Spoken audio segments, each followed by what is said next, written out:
Assalamualaikum warahmatullahi wabarakatuh. Bagaimana kabarnya hari ini? Semoga semuanya dalam keadaan sehat ya. Berjumpa lagi dengan Bunda untuk matan pelajaran PJOK dan ilmu pengetahuan alam.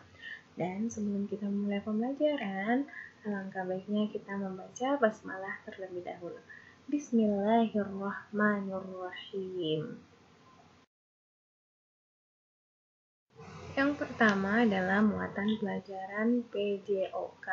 Nah, untuk pelajaran PJOK kita sudah masuk pelajaran ke-6 yang ada pada halaman 81 sampai 84. Nah, pada pertemuan sebelumnya kita sudah membahas tentang kopstand, handstand, dan kayang. Nah, sekarang kita akan mempelajari tentang sikap lilin, berguling, dan merodah. Nah, sekarang bagian D, sikap lilin. Sini sudah ada gambarnya, silahkan kalian lihat. Sikap lilin adalah kedua kaki lurus ke atas dengan kedua tangan menopang pinggang. Gerakan sikap lilin adalah gerakan yang bertujuan untuk melatih keseimbangan dengan posisi awal badan terlentang. Nah, di sini sudah ada dua jenis sikap lilin. Sikap lilin yang bisa kamu lakukan dengan sendiri, dan sikap lilin yang bisa kamu lakukan dengan cara dibantu oleh temanmu. Bagian E, berguling.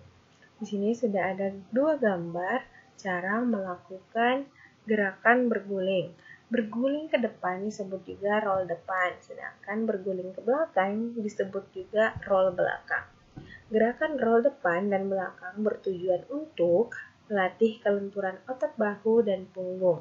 Nah, berguling itu terbagi atas dua, yaitu roll depan atau berguling ke depan dan roll belakang atau berguling ke belakang. Dan yang terakhir adalah bagian F, gerakan meroda. Sini sudah ada gambar gerakan meroda. Gerakan meroda adalah gerakan tubuh berguling seperti roda. Gerakan meroda menggunakan tumpuan kedua kaki dan kedua tangan secara bergantian. Yang paling penting adalah kalian harus mengetahui nama dari induk organisasi senam yang ada di Indonesia.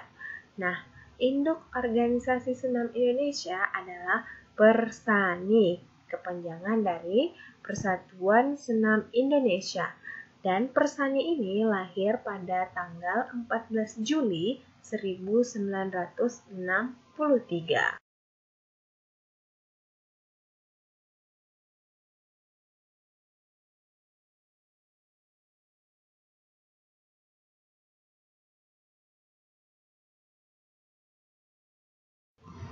Yang kedua adalah muatan pelajaran ilmu pengetahuan alam.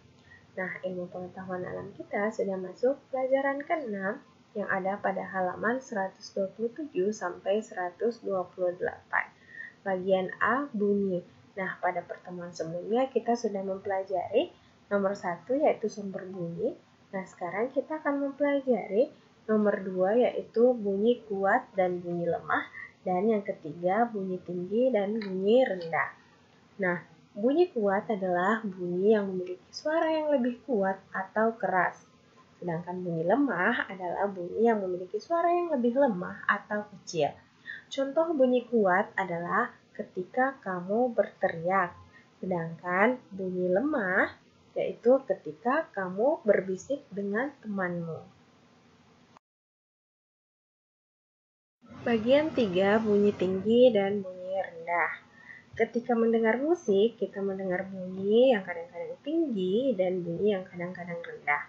Nah, tinggi dan rendahnya bunyi ditentukan oleh banyaknya getaran setiap detiknya.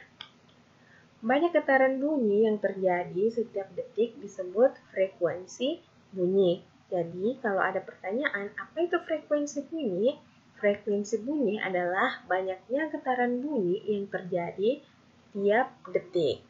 Nah, frekuensi bunyi dinyatakan dengan satuan Hertz atau Hz.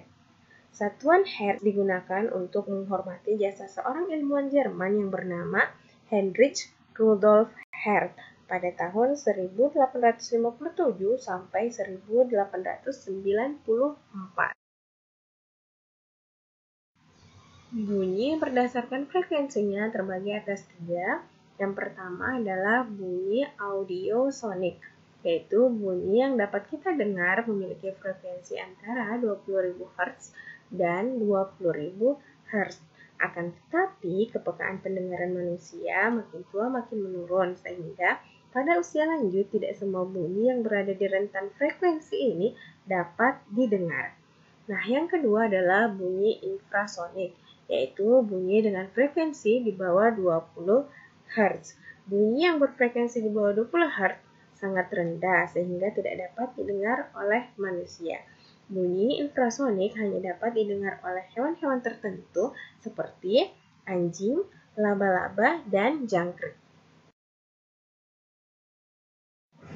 Bunyi yang ketiga adalah bunyi ultrasonik, yaitu bunyi dengan frekuensi di atas 20.000 Hz. Bunyi yang berfrekuensi di atas 20 Hz ini sangat tinggi sehingga tidak dapat didengar oleh manusia. Bunyi ultrasonik hanya dapat didengar oleh hewan-hewan tertentu seperti paus, lumba-lumba, dan kelelawar.